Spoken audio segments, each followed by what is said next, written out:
محمد وعلى آل محمد كما صليت على إبراهيم وعلى آل إبراهيم إنك حميد مجيد اللهم بارك على محمد وعلى آل محمد كما باركت على إبراهيم وعلى آل إبراهيم إنك حميد مجيد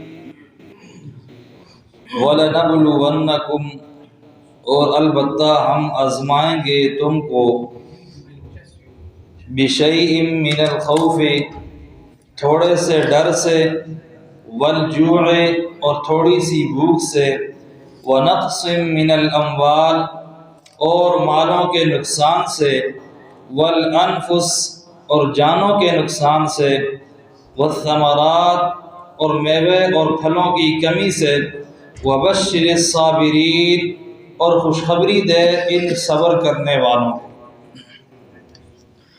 وَلَنَبْلُوَنَّكُمْ بِشَيْءٍ مِّنَ الْخَوْفِ اللہ تبارک و تعالی فرماتے ہیں کہ ہم تمہیں آزمائیں گے۔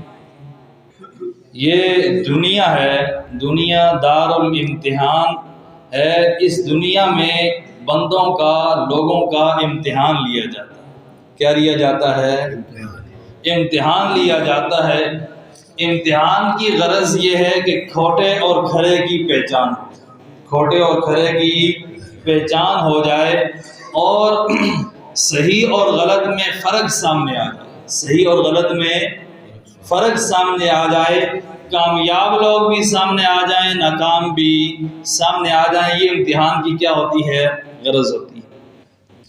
تو بعض اوقات تو دنیا میں امتحان لیا جاتا ہے نیک لوگوں کا، لیکن بعض اوقات ایسا موقع بھی آتا ہے کہ اللہ تبارک و تعالی کسی بڑے مجرم کو کسی گناہ کے اندر پکڑ لیتے ہیں، کسی بڑے مجرم کو کسی گناہ کے اندر، اس کے جرم کے اندر پکڑ لیتے ہیں۔ ایک موقع تک اس کو، ایک وقت تک ڈھیل دیتے ہیں، لیکن جب اس کی سرکشی انتہا کو پہنچ جائے تو پھر اللہ تبارک و تعالی اسے کیا کرتے ہیں؟ پکڑ لیتے ہیں۔ فرمایا میں تمہیں آزماؤں گا من الخوف، ڈر سے۔ کس سے؟ دشمن کا ڈر، ڈراوے، دھمکیاں، اس سے آزماؤں گا کہ یہ جو تحویل قبلہ کا حکم آیا، اب تم نے قبلہ تبدیل کر لیا، اس پہ تمہیں دھمکیاں ملیں گی، ڈراوے ملیں گے، تو آیا تم ان دھمکیوں اور ڈراووں کو دیکھ کر اپنا موقف تو کہیں نہیں چھوڑ دو گے؟ تو اللہ فرماتے ہیں میں کیا کرتا ہوں؟ تمہیں آزماتا ہوں۔ والجوع اور بھوک سے، یہ تو آج بھی عام ہے، یہ تو آج بھی کیا ہے؟ عام ہے۔ ہر بندہ بھوک مٹانے کی فکر میں لگا ہوا ہے۔ وجہ کیا ہے؟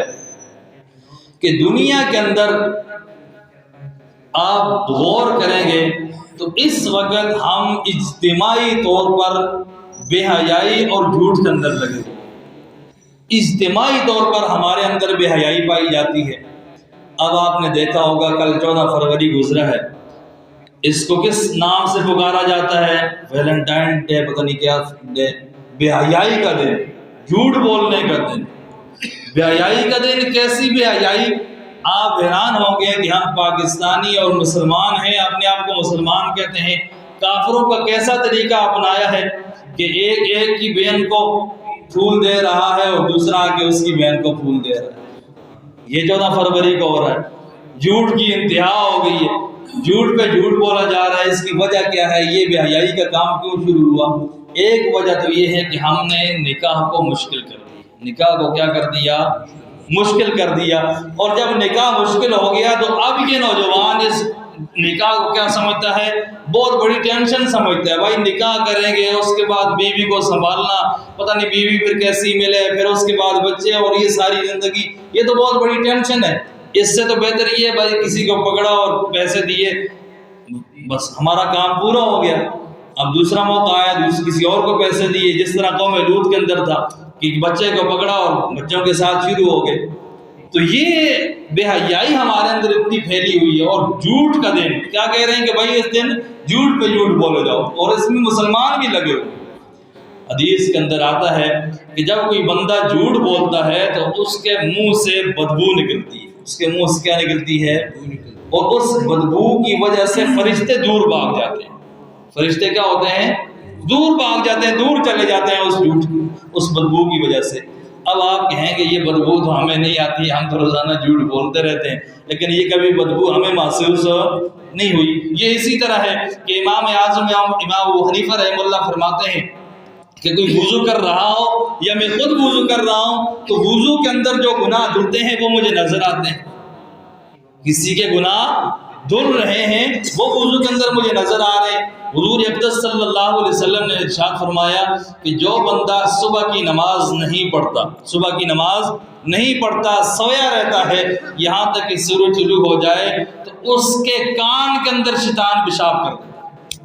اس کے کان کے اندر شیطان کیا کرتا ہے؟ پیشاب کرتا ہے. اب جو روزانہ سونے والے ہیں وہ کہیں گے تو ہمیں تو کبھی محسوس بھی نہیں ہوا. تو یہ چیزیں ہم اتنے عادی بن گئے کہ ہمیں پتہ ہی نہیں چلتا. اور حدیث کے اندر آتا ہے کہ جو شخص صبح کی نماز نہ پڑھے اس کے چہرے پر خاص قسم کی نحوست آپ کو نظر آئے. اور اس کا مشاہدہ امام صاحب تو بڑے آدمی تھے، اللہ کے ولی تھے، اور اللہ نے انہیں کس ولایت سے اور کس علم سے نوازا تھا. اور بڑے بڑے دنیا میں علماء ہیں، اتقیاء ہیں، اولیاء ہیں. میں اپنی بات کرتا ہوں کہ جب میں کراچی تھا، جب میں نے یہ حدیث سنی تو جمعرات کے دن میں اپنے کچھ عزیز رشتہ دار وہاں جو مقیم تھے ان کے پاس جایا کرتا تھا. تو 8 بجے وہ سارے ایک جگہ جمع ہوتے تھے. 8 بجے میں تو ایک حد کے پاس رہتا، لیکن 8 بجے وہ سارے اکٹھے ہوتے تھے. یقین جانے میں مسلح پہ بیٹھا ہوں، مسجد میں بیٹھا ہوں، میں ان کے چہروں کو دیکھ کے سمجھ آتا تھا کہ اس بندے نے آج نماز نہیں پڑھی. خاص قسم کی نحوست آپ کو نظر آئے گی. یہ جو 9-10 بجے لڑکے اٹھ کے آئیں گے نا، آپ دیکھیں گے کہ بھائی ان کے چہرے لٹکے ہوئے ہوں گے صبح کی نماز نہ پڑھنے کی وجہ سے، اور ساری دن ان کی سستی رہے گی، کام نہ کام کر سکیں گے نہ کچھ اور کر سکیں گے.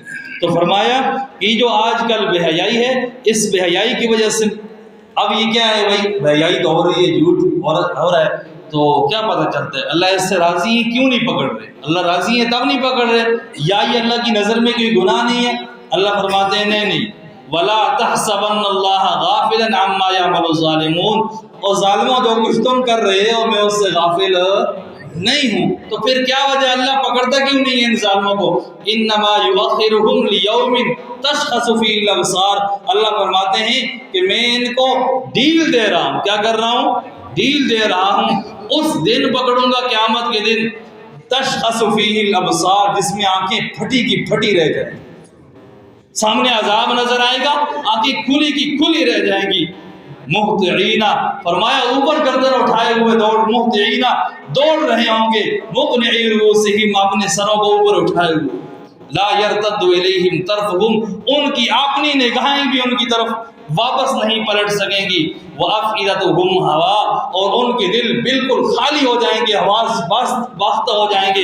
اس دن میں انہیں کیا کروں گا؟ پکڑوں گا، اور اس دن بتاؤں گا کہ بھائی دنیا میں جو میں نے تمہیں ڈھیل دی تھی اس کا انجام آج سمجھ لو. یہ تم دنیا میں اندر میں ڈھیل دیتا رہا، تم اپنے فساد کے اندر لگے رہے، جھوٹ کے اندر لگے رہے، غیبتوں کے اندر لگے رہے، زناکاری کے اندر لگے رہے، لیکن آج میں نے تمہیں کیا کر لیا؟ پکڑ لیا. تو اللہ اس پکڑ سے کیا کرے؟ محفوظ فرمائے. دنیا کے اندر چھوٹا موٹا امتحان آ جائے، اللہ ہم اس امتحان کے قابل نہیں ہے، تیرے امتحان، ہم امتحان کو برداشت نہیں کر سکتے، لیکن اگر دینا ہے تو دنیا میں چھوٹا موٹا امتحان دے دے، ہم اس میں کامیابی کی کوشش کریں گے. آخرت کے امتحان سے اللہ ہمیں کیا کر دے؟ بچا دے. پیغمبر علیہ السلام دعا مانگ رہے ہیں، اللہم حاسبنی حسابا یسیرا، یا اللہ میرا حساب آسان فرما. میرا حساب کیا کرنا؟ حضرت عائشہ رضی اللہ تعالیٰ نے سنا، حضرت عائشہ نے فرمایا یا رسول اللہ حساب آسان سے کیا مراد ہے؟ اس حساب یسیر سے کیا مراد ہے؟ فرمایا عائشہ قیامت کا دن ہوگا، بعض لوگوں کا میں اپنے الفاظ میں سمجھا دیتا ہوں کہ اعمال نامہ اللہ کے سامنے پیش کیا جائے گا. یہ اعمال نامہ پیش ہوا، اللہ نے جس وقت اعمال نامہ سامنے آیا بندے کو دیکھا، اچھا بندہ جی چلا جائے. ہوتا ہے نا دنیا میں اس طرح کہ بھائی جس وقت ٹیسٹ لیا جا رہا ہو تو استاد کو پتہ ہوتا ہے کہ یہ طالب علم اس نے ٹھیک لکھا ہوگا، وقت کم ہے تو میں کیا کر رہا ہوں جلدی چیک کرنا ہے. تو سامنے آیا ٹیسٹ، تو ٹھیک ہے تو چلا جائے. پیچھے سے غور آ گیا، تجھے تو کچھ آتا ہی نہیں تھا، ذرا چیک کروں تو نہیں لکھا گیا. تو فرمایا جس کے ساتھ یہ معاملہ ہو گیا کہ اعمال نامہ نہ کھولا، حساب کتاب کے لیے پیش ہوا، اللہ نے حساب ٹٹولا نا اندر سے کہ اس نے کیا کیا ہے کیا نہیں کیا، بھیج دیا، اس کو حساب یسیر کہتے ہیں۔ اور آگے فرمایا من نوقشا، جس کا حساب کتاب شروع ہو گیا، اللہ نے ٹٹولنا شروع کر دیا، فقد ہلاک، وہ تو ہلاک ہو گیا، وہ کیا ہو گیا، ہلاک ہو گیا۔ تو اللہ اس آخرت کے اس عذاب سے، اس امتحان سے ہمیں کیا فرمائے، محفوظ فرمائے۔ فرمایا میں تمہیں آزماؤں گا تھوڑے سے ڈراوے کے ساتھ اور بھوک کے ساتھ، ونقص من الاموال، اور مالوں کی کمی کے ساتھ، بعض اوقات کاروبار میں نقصان پہنچا کے، کھیتی باڑی میں نقصان پہنچا کے، مویشیوں کے اندر نقصان پہنچا کے میں آزماؤں گا کہ تم اس امتحان میں کتنے کامیاب ہوتے ہو، صبر کرتے ہو نہیں کرتے۔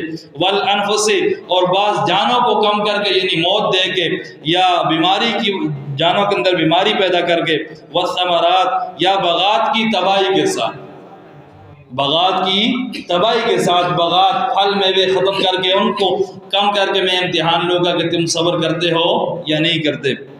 یا بعض حضرات نے لکھا ہے ثمرات سے مراد بچوں کی وفات ہے، بچوں کی، بچہ بھی انسان کا کیا ہوتا ہے، پھل اور نتیجہ ہوتا ہے، انسان کا پھل اور نتیجہ ہوتا ہے۔ تو اللہ فرماتے ہیں بعض اوقات میں تمہارے بچوں کو فوت کر کے دیکھوں گا کہ تم اس پہ صبر کرتے ہو یا نہیں کرتے۔ وبشر الصابرین، اور آپ خوشخبری سنا دیجئے صبر کرنے والوں کو۔ کون صبر کرنے والے؟ الذین اذا اصابتهم مصیبہ، کہ وہ لوگ جن کو جب کبھی کوئی مصیبت پہنچے، قالوا، وہ کہتے ہیں، انا للہ وانا الیہ راجعون، بے شک ہم اللہ ہی کا مال ہیں اور ہم اسی کی طرف لوٹ کر جانے والے۔ ہماری جانیں ہمیں کس نے دی؟ اس کے اندر سانس کس نے ڈالا؟ اللہ نے ڈالا۔ اور یہ اللہ کی کوئی نعمت بھی ہو، وہ دی کس نے ہے؟ اللہ نے دی ہے۔ بچہ دیا تھا اللہ نے دیا تھا، اللہ نے واپس دے لیا، اللہ کی امانت تھی۔ اولئک، نتیجہ سنیے جو صبر کرتے ہیں، اولئک علیہم صلوات، یہی لوگ ہیں جن پر اللہ کی جانب سے عنایتیں ہوں گی، اللہ کی جانب سے عنایتیں ہوں گی، ورحمت، اور رحمت ہوگی، واولئک هم المہتدون، اور یہی لوگ ہیں ہدایت والے یعنی کامیاب ہونے والے۔ صلوات ان کا بعض حضرات نے ترجمہ لکھا ہے حضرت شاہ عبد القادر رحمہ اللہ نے کہ اللہ کی جانب سے ان کے لیے شاباشیں ہیں، اللہ کی جانب سے ان کے لیے کیا ہیں؟ شاباشیں ہیں۔ ان الصفا والمروہ من شعائر اللہ، یہ ہے جی نواں اعتراض، یہ ہے نواں اعتراض۔ پہلے 8 اعتراض گزرے تھے، اب یہ نواں اعتراض آ گیا۔ اس اعتراض کو 2 طرح سے مفسرین نے ذکر کیا ہے۔ ایک، جس طرح میں آپ کو بتا رہا ہوں کہ یہ نواں اعتراض یہود کی طرف سے ہے کہ یہ نبی صلی اللہ علیہ وسلم توحید کا دعویٰ کرتے ہیں، لیکن اس کے باوجود وہ مشرکوں والا کام کر رہے ہیں کہ صفا مروہ جو 2 پتھر ہیں جہاں بت رکھے ہوئے تھے، صفا پہ وصاف اور دوسرے پہ نائلہ، تو مشرکین ان کی عبادت کیا کرتے تھے، ان کی پوجا کیا کرتے تھے، اور آج اس کے درمیان یہ بھی کیا کر رہے ہیں؟ چکر لگا رہے ہیں، جو مشرکین والا کام کر رہے ہیں۔ یہ بھی کس والا کام کر رہے ہیں؟ مشرکین والا کام کر رہے ہیں۔ یا دوسرا اس کا مطلب یہ ہے کہ صحابہ کرام نے دیکھا کہ اس کے درمیان ہمیں سعی کرنی پڑتی ہے، تو ان کے دل کے اندر تھوڑا سا انقباض پیدا ہوا کہ مشرکین یہاں پہ شرک کیا کرتے تھے، اب اس شرک والی جگہ پہ ہم کس طرح یہ سعی کر رہے ہیں اور عبادت کر رہے ہیں۔ تو اللہ تبارک و تعالی نے فرمایا ان الصفا والمروہ من شعائر اللہ، صفا اور مروہ یہ شعائر اللہ میں سے، یہ کس میں سے ہیں؟ شاعر اللہ کا مطلب یہ ہے علامات دین میں سے ہیں، جن کی تکریم کرنا، احترام کرنا کیا ہے؟ واجب ہے۔ مسجد شاعر اللہ میں سے ہے، قرآن حکیم شاعر اللہ میں سے ہے، بیت اللہ شاعر اللہ میں سے ہے۔ تو یہ جو شاعر اللہ ہیں جن کا احترام کرنا کیا ہوتا ہے؟ واجب ہوتا ہے۔ تو فرمایا صفا مروہ بھی کیا ہے؟ شاعر اللہ میں سے ہے۔ فمن حج البیت او اعتمر، بس جو کوئی بھی حج کرے بیت اللہ کا، او اعتمر یا عمرہ کرے، فلا جناح علیہ، نہیں ہے اس پر کوئی گناہ، ان یطوف بہما، یہ کہ سعی کرے ان دونوں کے درمیان، سعی کرے ان دونوں کی، اس پر کوئی گناہ نہیں ہے۔ امام اعظم امام ابو حنیفہ علیہ الرحمہ کے ہاں یہ سعی کرنا واجب ہے، دیگر ائمہ کے ہاں یہ سعی کرنا فرض۔ ومن تطوع خیرا، اور جو کوئی بھی خوشی کا کام کرے، کوئی نیکی کا کام کرے خوشی سے، فإن اللہ، بے شک اللہ تبارک و تعالی، شاکر، قدردان ہے، علیم، جاننے والا ہے۔ شاکر کی نسبت بندہ کی طرف کرے تو کہیں گے بھئی شکریہ ادا کرنے والا، اور جب اللہ کی طرف اس کی نسبت ہو تو اس کا مطلب کیا ہوتا ہے کہ اللہ تمہارے عمل کی کیا کرنے والا ہے؟ قدر کرنے والا ہے۔ اللہ کیا ہے؟ قدردان ہے۔ ان الذین یکتمون ما انزلنا من البینات، یہ جو آیت ہے یہ مولویوں کے لیے، یہ کس کے لیے ہے؟ مولویوں کے لیے۔ یہ کم لوگ آپ کو بتائیں گے، وہ صرف اتنا ہی کہیں گے کہ یہ آیت اتری ہے جی ان کے بارے میں یہود و نصارہ کے جو علماء تھے، جو تورات کو جانتے تھے، انجیل کو جانتے تھے، اور سب کچھ پیغمبر علیہ السلام کی صفات کو جانتے تھے، اور پھر بھی کیا کرتے تھے؟ ان کو چھپاتے تھے۔ یہ صرف ان کے لیے خاص نہیں، یہ سب کے لیے۔ آج کل بھی جو علماء حق کو چھپاتے ہیں ان کے لیے بھی یہ آیت ہے، اور یہ میں نہیں کر رہا، اپنی طرف سے کوئی بات کرتا ہوں۔ روح المعانی میں لکھا ہے وَالْأَقْرَبُ أَنَّهَا نَزَلَتْ بِالْيَهُودِ، اقرب بات، قریب تر بات تو یہی ہے کہ یہ یہود کے بارے میں اتری ہے۔ وَالْحُكْمُ عَامٌ، لیکن اس کا حکم کیا ہے؟ عام ہے۔ اس کا حکم کیا ہے؟ عام ہے، سب کے لیے ہے۔ تورات کے اندر جو کچھ لکھا ہے اس کو چھپاؤ گے پھر بھی اس وعید کے مستحق بنو گے، اور قرآن کے اندر جو کچھ لکھا ہے اس کو چھپاؤ گے پھر بھی اس وعید کے کیا بنو گے؟ مستحق بنو گے۔ فرمایا ان الذین، بے شک وہ لوگ، یکتمون، جو چھپاتے ہیں، ما انزلنا، وہ جو ہم نے نازل کیا، من البینات، واضح دلائل میں سے، والہدی، اور ہدایت، من بعد ما بیناہ للناس، بعد سے کہ ہم نے اس کو کھول کر بیان کر دیا ہے لوگوں کے لیے، فی الکتاب، کتاب کے اندر۔ نتیجہ کیا ہے چھپانے والوں کا؟ اولئک یلعنہم اللہ، یہی ہیں وہ لوگ جن پر اللہ لعنت بھیجتا ہے۔ تو حق کو چھپانے والوں پر کون لعنت بھیجتا ہے؟ اللہ۔ وَيَلْعَنُهُمُ اللَّاعِنُونَ، اور ان پر لعنت بھیجتے ہیں لعنت بھیجنے والے۔ سارے لعنت بھیجنے والے ان پر کیا کر رہے ہیں؟ لعنت بھیج رہے ہیں، جو اللہ کی کتاب قرآن کو چھپا رہے ہیں، جو محمد صلی اللہ علیہ وسلم کی صفات کو تورات کے اندر اور انجیل کے اندر کیا کر رہے ہیں؟ چھپا رہے ہیں، یا مسئلہ توحید کو کھول کر بیان نہیں کرتے، وہ علماء بھی یہاں مراد ہیں۔ إِلَّا الَّذِينَ تَابُوا، آگے توبہ کا ذکر ہے۔ تو یہاں ایک بات سمجھیے، ایک توبہ ہے جاہل کی اور ایک توبہ ہے عالم کی۔ ایک توبہ ہے جاہل کی اور ایک توبہ ہے عالم کی۔ جاہل کی توبہ کا ذکر ہے سورہ آل عمران آیت نمبر 89 کے اندر، وہ صرف یہ ہے إِلَّا الَّذِينَ تَابُوا مِن بَعْدِ ذَلِكَ وَأَصْلَحُوا، کہ توبہ کر لے اور اپنی اصلاح کر لے، توبہ کر لے اور اپنی اصلاح کر لے۔ جاہل کے لیے یہ دو باتیں ہیں، اور جو عالم ہے اس کی توبہ کے لیے 3 شرطیں۔ کتنی شرطیں؟ یہ اس آیت کے اندر بیان ہوئی۔